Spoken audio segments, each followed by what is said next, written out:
I'm going to show you how to prep for a bias facing to get the best finish that you can. This is single fold bias tape. So it's just got these raw edges here, 2 folds here. Double fold would be if it were folded in half again, but this is single fold. And it is 1/2 inch wide at its folded width. Actually, it's not 1/2 inch wide. It is like about 3/8 of an inch wide. Anyway, it's the kind of standard width bias tape that is available all around the world. The first thing I'm going to do is I'm going to press one of these sides open. So I'm going to leave one fold in place and press the other fold out.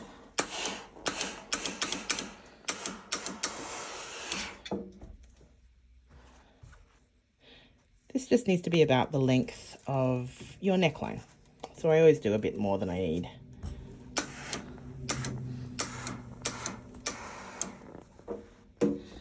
And then the next thing we're going to do is we're going to press it into a curve.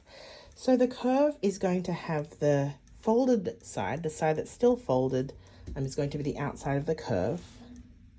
And the raw side is going to be the inside of the curve. So I kind of basically use the iron as an anchor, I suppose, and just curve it around with a bit of steam.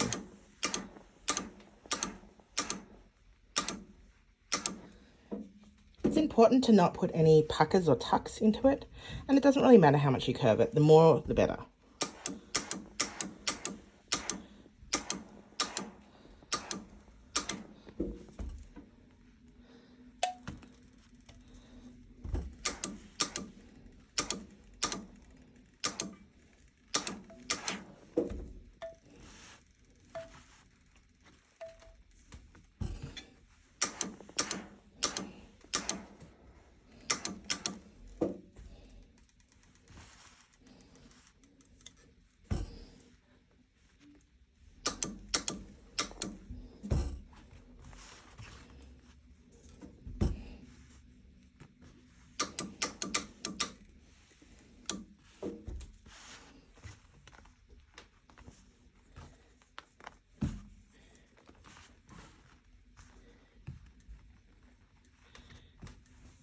Here's what that's going to look like, something like this.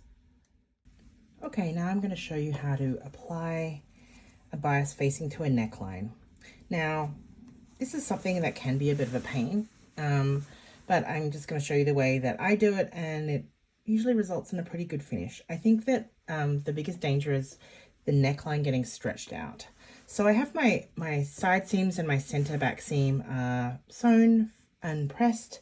My button pockets are all done.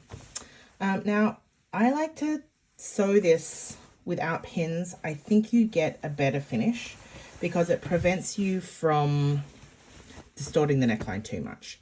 But that's not for everyone. You might find that pinning it is going to be good for you. You might find that hand basting it is going to be the best for you. You have to choose whatever is going to work for you and your sewing journey, basically. So I have the right sides up here, and then this is my bias tape that I pressed. So you can see that fold is still there. This is the unfolded side. So this side here is going to be the right side, and then this side here is the wrong side. I'm going to fold the end of the bias tape over to the wrong side of the tape. Just a small amount, it's maybe 1/4 inch. And I'm going to place that flush with the end of the button placket, if anything, the tiniest bit this way. You just don't want the bias tape to be further this way. And I am going to pop a pin in there just to hold it.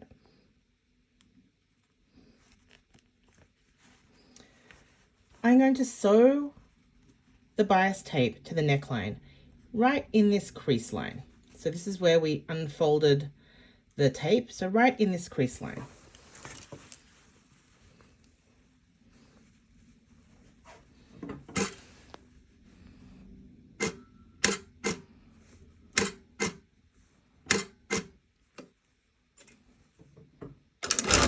just anchoring it there. Now, as I'm doing it, because I've already got this curve pressed into my bias tape, it's already wanting to conform to that neckline really well, which means that I'm not pulling the bias tape, I'm not distorting the neckline, I'm just placing it on there and guiding it through.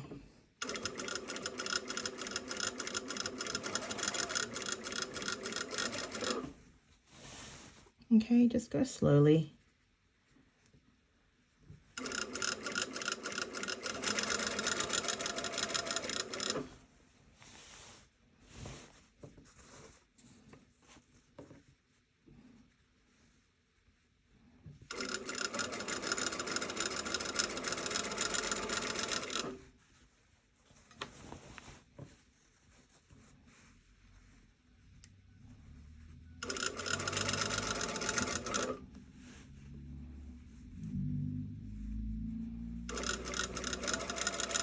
A bit of a tighter curve here, that's okay. So it's not exactly conforming to my bias tape, but I'm just kind of encouraging it over, making sure I don't have any puckers, but more to the point is I'm not deforming the neckline or the bias. Just letting the curve that I pressed in do all the work.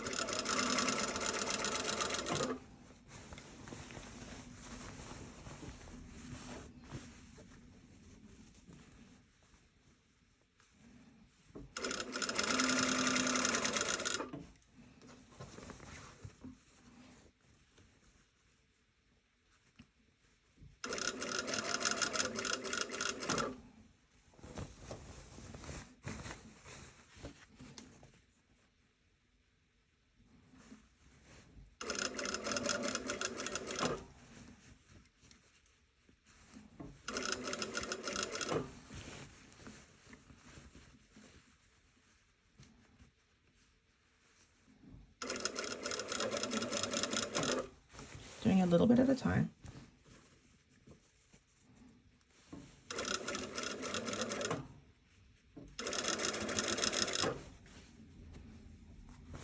I have a fluff problem here, so I'm trying to like make sure there's no extra fibers or fluff pieces or anything.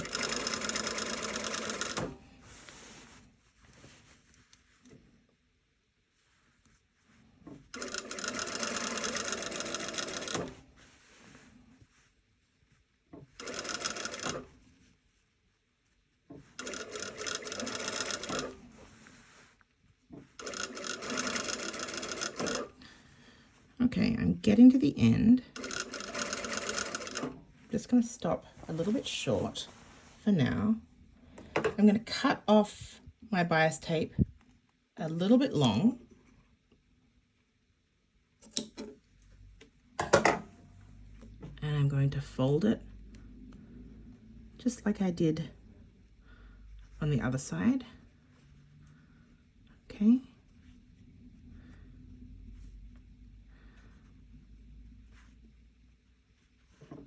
And finish it off.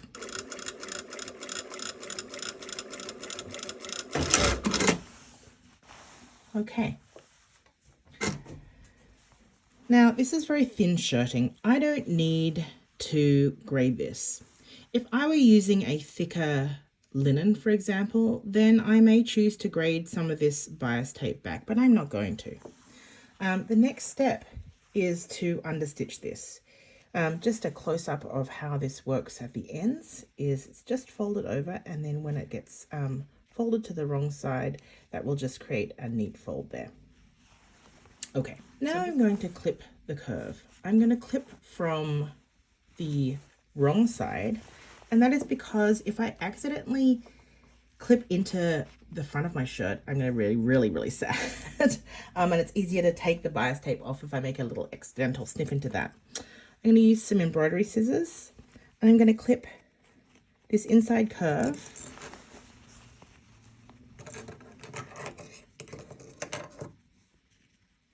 into the stitching line. The tighter the curve, the closer together the clipping's going to be. These scissors are kind of a little bit weird because they're curved, and so I clip at a right angle, but it's not exactly coming out a right angle right now. It's okay. So the tighter the weave of the fabric, the closer I can clip to the stitching line. When it comes to like a shoulder seam like this, I like to just trim off that ear. I like to clip, personally, I like to clip into the stitching line. And then I grade off some of this bulk.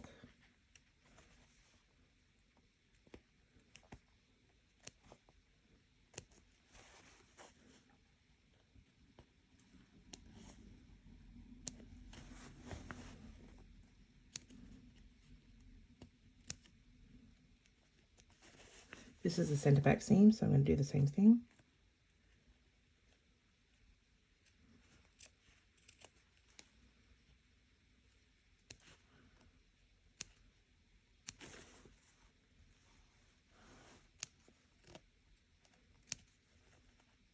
Okay, I'm going to do the rest of this and be back.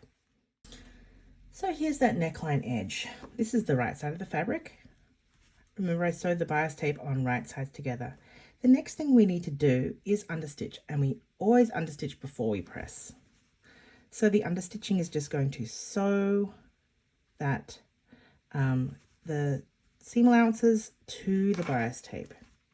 So I'm just going to fold it outwards, and I'm going to sew on the bias tape, but very close to this fold.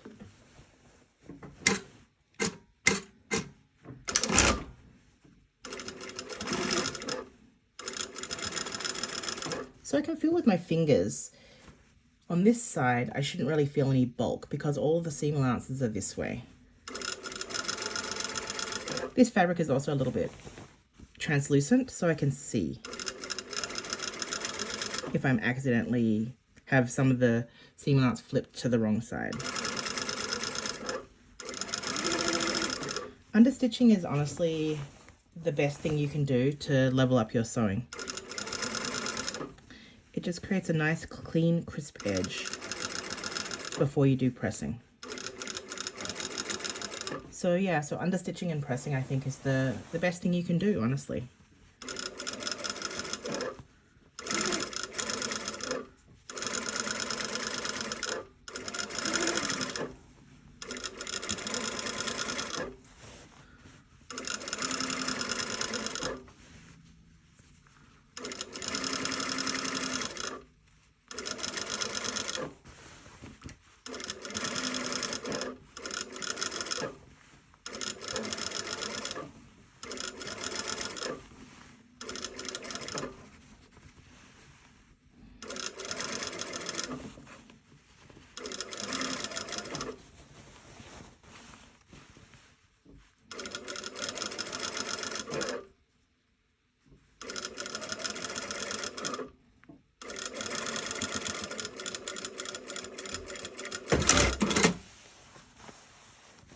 There we go.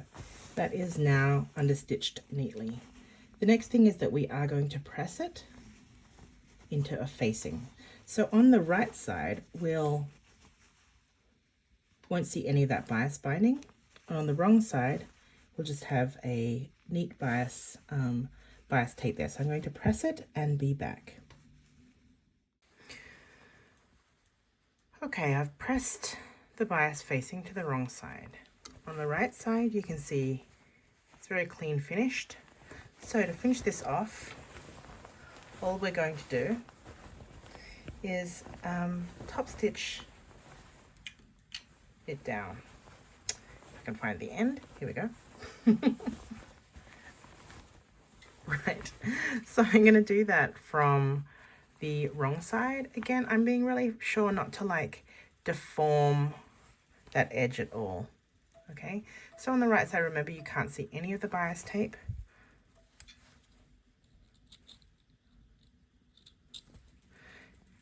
Just try and make sure that at this end, this bias facing isn't kind of peeking over the edge here. So if you need to put a little pin there, you can.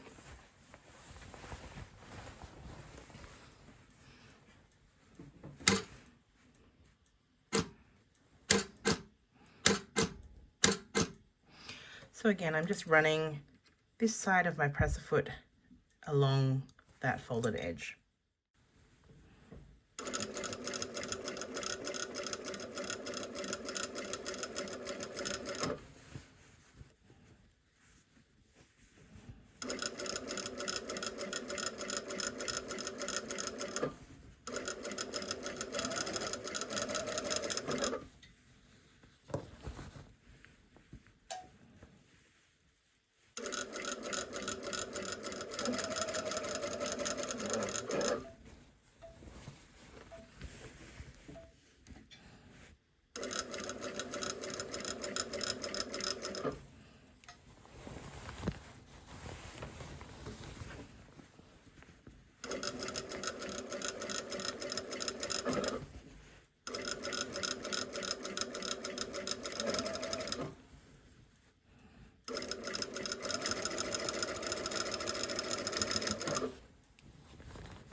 So there's what the finished neckline looks like. You can see there's no weird gaping or puckering or anything, and so just some careful and good prep will really help you achieve the nicest bias facing finishes you can. I hope this helped.